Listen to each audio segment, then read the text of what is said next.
Il rêvait d'une Afrique libre, une Afrique digne, débarrassée des chaînes visibles ou invisibles d'ailleurs. Il s'appelait Lumumba, Sankara, Cabral, Olympio. Tous portaient un projet, tous ont été tués. Et si ce n'était pas un hasard?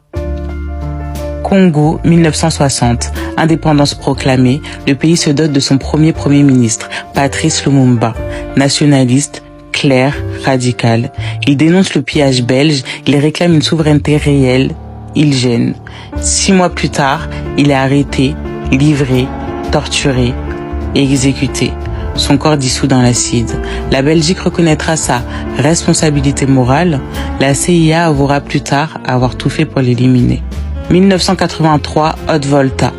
Un jeune militaire marxiste prend le pouvoir, Thomas Sankara. Il devient président.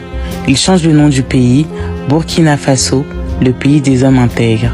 Il refuse l'aide du FMI, il taxe les grandes fortunes, il plante les arbres, arme les femmes, il rêve d'une Afrique debout.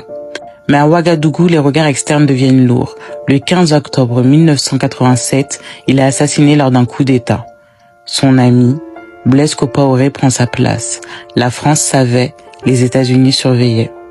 Avant eux, il y avait Amilcar Cabral, intellectuel, poète, chef de la lutte pour l'indépendance de la Guinée-Bissau, assassiné en 1973, juste avant la libération de son pays.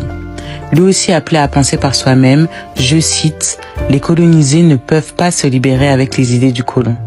Sylvanus Olympio, lui, était le premier président élu du Togo. Il voulait une armée nationale, indépendante des anciennes puissances. Il a été tué en 1963 devant l'ambassade américaine par un soldat formé en France. Il tombe, mais tous avaient un point commun. Ils refusaient de plier. Ils disaient non aux ordres de Paris, de Washington ou de Bruxelles. Ils dérangeaient les intérêts, alors on les a fait taire. Ce ne sont pas que des morts, ce sont des idées qu'on a voulu enterrer.